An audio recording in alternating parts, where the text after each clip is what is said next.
নমস্কার বন্ধুগণ, আজকের এই ভিডিওতে আপনাদের সবাইকে স্বাগত। আজকে আমরা দেখব ফাস্ট পোলিং অফিসার এর কাজ। দেখব নির্বাচনের সময় ফাস্ট পোলিং অফিসাররা কী কী কাজ করে থাকেন।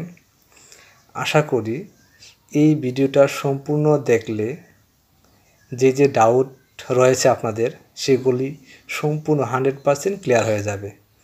তো চলুন আজকে দেখি ফাস্ট পোলিং অফিসারের কাজ। আর যদি ভিডিওটা ভালো লেগে থাকে, আরও এই ধরনের ভিডিও পেতে চান, তাহলে আমাদের এই চ্যানেলটাকে সাবস্ক্রাইব করে দিয়ে রাখবেন। নির্বাচনের আগের দিন আপনারা যখন মুভমেন্ট করবেন তখন অনেকগুলো ফর্ম দেওয়া হবে। তো এর মধ্যে একটা থাকবে ভোটার তালিকা, যেটাকে বলা হয় mark copy of electoral roll, যেখানে ফাস্ট পোলিং অফিসার যারা থাকবেন বা রয়েছেন তারা এই ভোটার তালিকার মধ্যে মার্ক করবেন। কিভাবে মার্ক করবেন এবং মার্ক করার আগে আপনাদের ফাস্ট পোলিং অফিসারদের কি কি করণীয় এই ভোটার তালিকার মধ্যে, সেটা এখন আমরা দেখাবো। দেখুন, এই যে দেখুন ভোটার তালিকা এরকম পাবেন আপনারা। হ্যাঁ, দেখুন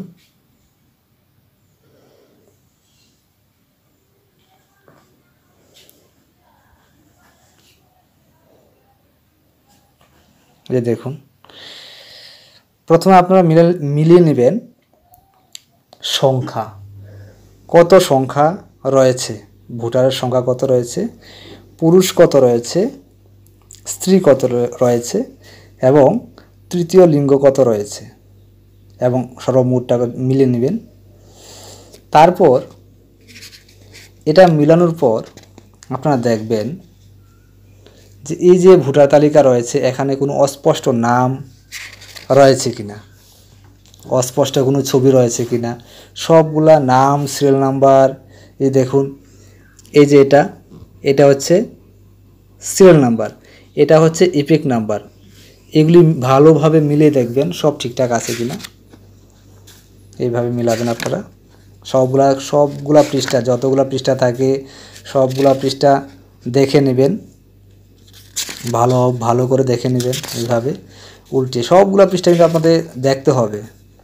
বলে একটা দেখলাম আরেকটা দেখলাম না, এরকম করলে কিন্তু আপনাদেরই সমস্যা হবে।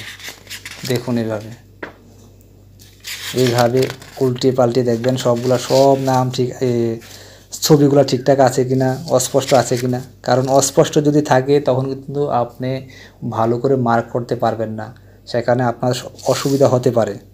কারণ হচ্ছে কি, সেখানে একজনের জায়গায় আরেকজনের যদি আপনি মার্ক করে নেন তাহলে কিন্তু এখানে টেন্ডার ভোট হওয়ার সম্ভাবনা থাকে। আর যদি টেন্ডার ভোট হয় জানেন তো কী অসুবিধা।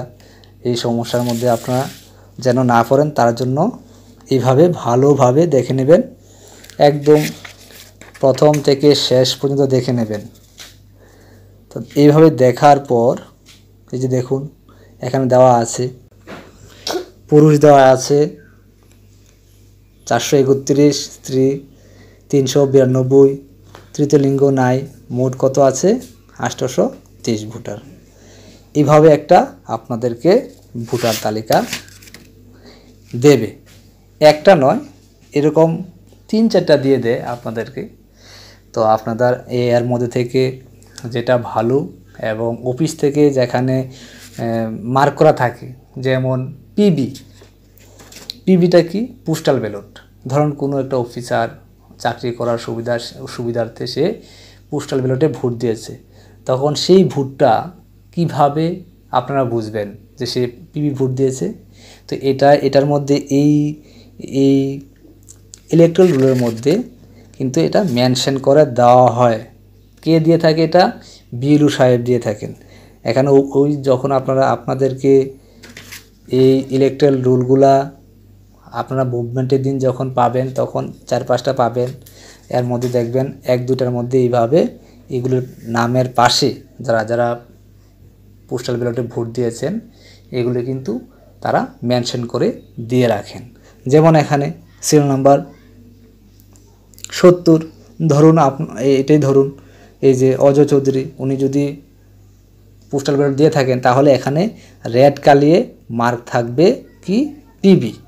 তো এই যে পিবিটা, এখানে কিন্তু তারা একটা লিস্ট দিয়ে দেয় অফিস থেকে, এসডিএম অফিস থেকে এভাবে লিস্ট দিয়ে দেয়। এখানে লেখা থাকে পিবি ভোট কত, ডেথ কত, এইচডি ভোট কত, এইভাবে কিন্তু একটা লিস্ট দিয়ে দেয়। তো যখন আপনারা দেখবেন এখানে পিবি ভোট ধরুন আছে, ধরেন 20টা, পোস্টাল ব্যালটে ভোট হয়েছে 20টা, এই পোস্টাল ব্যালটে ভোট 20টা, এখানে এইগুলির নামের পাশে পিবি দেওয়া আছে কিনা এইগুলি কিন্তু আপনারা ভালোভাবে মিলিয়ে নেবেন। ভালো করে সবটি পৃষ্ঠা উল্টে ভালো করে মিলিয়ে দেখবেন যে এখানে পিবি ভোট 20টা আছে কি না। যদি না থাকে তাহলে আপনি আপনার প্রিসাইডিং অফিসারকে জানাবেন, এটা আপনার দায়িত্ব। তারপর কি কাজ, তারপর দেখবেন ডেথ, মারা গিয়েছে। এই ডেথগুলোও কিন্তু এইভাবে এরকম পৃষ্ঠার মধ্যে, প্রথম পৃষ্ঠার মধ্যে তারা দিয়ে দেয় যে ডেথ কতজন, পুরুষ কতজন, মহিলা কতজন। এই মহিলা এবং পুরুষের যে সংখ্যাটা এইটার মধ্যে আছে থাকবে, এবং সেখানে কিন্তু ডেথ লেখা থাকে, উপর দিয়ে ডেথ লেখা থাকে।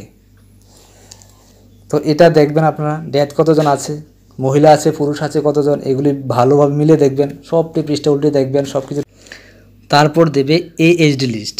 এইচডি লিস্টটা কিন্তু একটা পেজে থাকবে, এখানে যারা যারা আছে নামগুলো দেওয়া হবে এইচডি লিস্ট।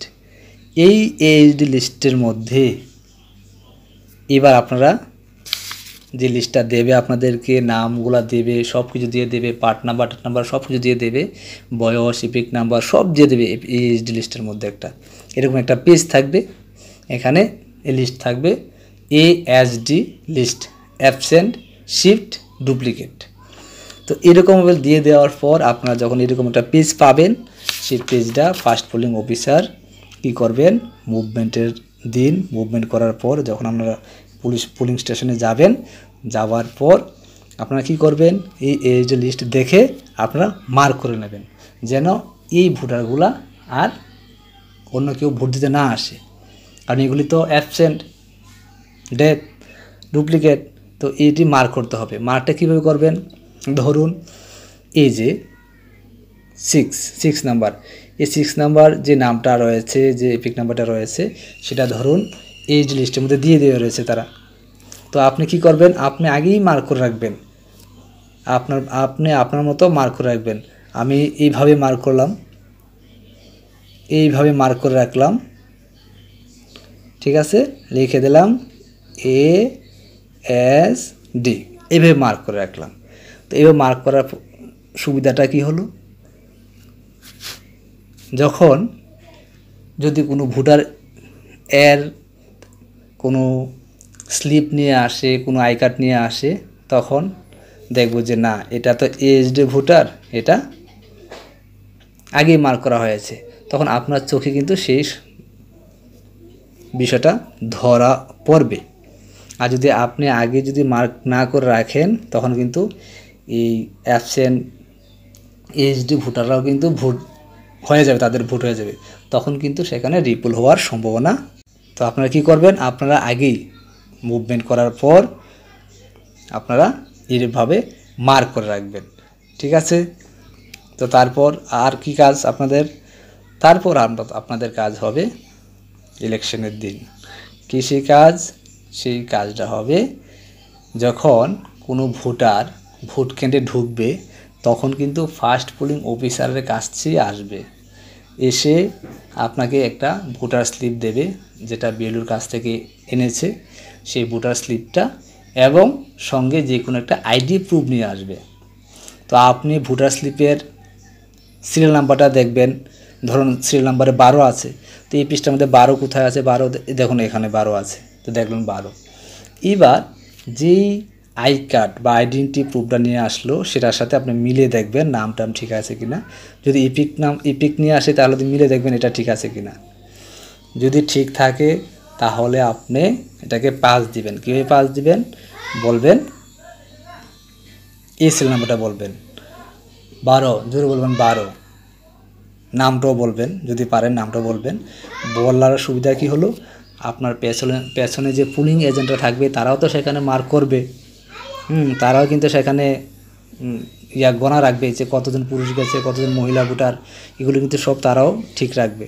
তো এভাবে দেওয়ার পর আপনি ডাকবেন, তারপর আপনি সেকেন্ড পুলিংয়ের কাছে হ্যান্ড ওভার করে দেবেন। ওকে, তো যান, আপনি সেকেন্ড পুলিংয়ের কাছে যান, ওইখানে কাজ করুন। তো এইভাবে জুড়ে ডাক দিবেন। 12 রফেজা খাতুন এভাবে ডাক দিবেন। ডাক দেওয়ার পর আপনি এটাকে মার্ক করবেন। এবার মার্ক কিভাবে করবেন, মার্কটা আপনি আপনার সুবিধা মতো করতে পারেন। ধরুন এটা মহিলার ক্ষেত্রে এইভাবে দাগ দেবেন। এইভাবে দেওয়ার পর এই যে সিরিয়াল নাম্বারটা রয়েছে সেটাকে এইভাবে মার্ক করবেন। তাহলে হয়ে গেল আপনার মার্কটা। তারপর কি করবেন, তারপর এটা গেল মহিলা। এবার পুরুষরা যদি সেম দাগ মার্ক করেন তাহলে একরকম হয়ে গেল না। তাহলে আপনি মহিলা এবং পুরুষটা কীভাবে বের করবেন? তো তার জন্য আপনি ধরেন এটা রয়েছে, এটাকে এইভাবে মার্ক করবেন আপনার সুবিধার মতো। আমি পুরুষটাকে এইভাবে একটা দিলাম, দেখুন এখান থেকে ওখানে। মহিলার ক্ষেত্রে কি করলাম, এখান থেকে ওইখানে, সঙ্গে একটা এভাবে সিরিয়াল নাম্বারের মধ্যে গ্লু দিলাম। তো এইভাবে আপনি আপনার কাজটা করবেন, মার্ক করবেন। তারপর আপনাদের ফার্স্ট পুলিং অফিসারদের মেল ফিমেলের হিসাবটা রাখতে হবে। আপনার কাছে কিন্তু প্রিসাইডিং অফিসার হিসাবটা চাবে যে মেল কতজন, ফিমেল কতজন, কারণ এটা কিন্তু আমাদের ঘন্টায় ঘন্টায় হিসাব দিতে লাগে যে মেল কতজন, ফিমেল কতজন। তো এখানে দেখুন এখন নতুন একটা সিস্টেম করেছে পিডিএমএস। হ্যাঁ, পিডিএমএসের মধ্যে কিন্তু সেটা দিতে লাগে যে মেল কতজন, ফিমেল কতজন। তো আপনারা কিভাবে সেটা করবেন, মেল ফিমেলের যে লিস্টটা যেখানে মার্ক করবেন, সংখ্যাটা কাটবেন, এটা কিন্তু অনেক এসডিএম অফিস থেকে কিন্তু দিয়ে দেওয়া হয়, সাপ্লাই দিয়ে দেওয়া হয়। আবার অনেক এসডিএম অফিসে সেটা দেয় না। তো আপনারা এসডিএম অফিসের আশায় কিন্তু থাকবেন না, নির্বাচন কমিশনের আশায়। আপনারা আপনাদের বাড়ি থেকে বা কম্পিউটার দোকান থেকে প্রিন্ট করে নেবেন। দেখুন এইভাবে কি করতে হবে, দেখুন এই যে দেখুন আমি কি করেছি, মেল ফিমেল, মেল 1 2 3 4 5 6 7 8 9 10 11 12 13 এভাবে করেছি। এভাবে করার পর 13 করার পর আমি এখানে ফিমেল করেছি 1 2 3 4 5 এভাবে 13 করেছি। কেন করেছি, আমি এখানে মনে করলাম যে আমার কেন্দ্রে ভোটার 13 জন রয়েছে, আমি 13টা করেছি। এইবার যদি মনে করেন আপনার যে পুলিং স্টেশনে পড়েছেন সেখানে 1000 ভোটার রয়েছে, তখন আপনি কি করবেন?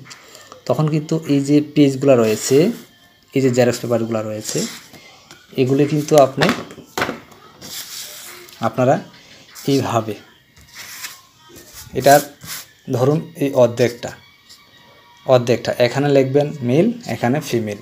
তো মেল লেখা 1 2 3 4 5 6 7 8 9 10 11 12 এইভাবে আপনারা অর্ধেকটার মধ্যে মেল কাটবেন, অর্ধেকটার মধ্যে ফিমেলের লিস্টটা তৈরি করবেন। কীভাবে? 1 2 সিরিয়াল দিয়ে। একটা ভোটার গেলে যখন মেল যদি যায় আপনি পাস দেন, তাহলে মেলের মধ্যে কাটবেন।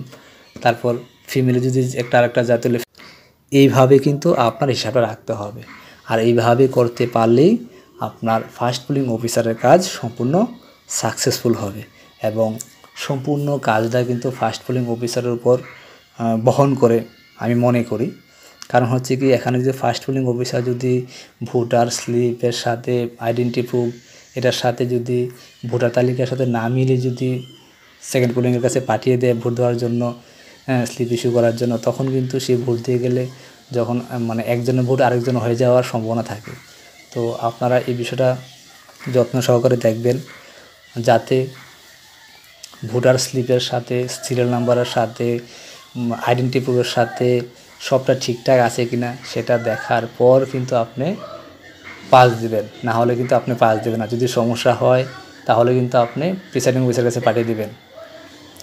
তো এটা হলো ফার্স্ট পুলিং অফিসারের কাজ। ফার্স্ট পুলিং অফিসারের কাজটা শুধু এটা নয়, আরও রয়েছে।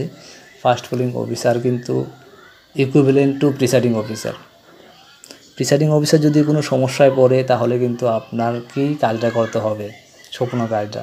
সুতরাং ফার্স্ট পুলিং অফিসার যারা রয়েছেন আপনারা, তারা শুধু ফার্স্ট পুলিংয়ের কাজের উপর আশা করে থাকবে না যে আমাকে এই কাজটাই করতে হবে। আপনারা কিন্তু সম্পূর্ণ কাজটাই শিখে নেবেন, যাতে প্রিসাইডিং অফিসার যদি কোনো সমস্যা পড়ে তাহলে কিন্তু আপনার টিমটা যেন আপনার মাধ্যমে সেই কাজটা তুলে আনতে পারে। তো আশা করি ভিডিওটা ভালো লেগেছে। যদি ভালো লাগে তাহলে কমেন্টস করে বলবেন, যদি খারাপ লাগে তাহলেও বলবেন কি করা দরকার। হ্যাঁ, আর চ্যানেলটাকে সাবস্ক্রাইব করে দেবেন। এই ধরনের আরও ভিডিও পেতে হলে ভাইকে একটু সাপোর্ট করবেন চ্যানেলটাকে সাবস্ক্রাইব করে। আজকের ভিডিওটা সম্পূর্ণ দেখার জন্য সবাইকে অসংখ্য ধন্যবাদ। নমস্কার সবাইকে।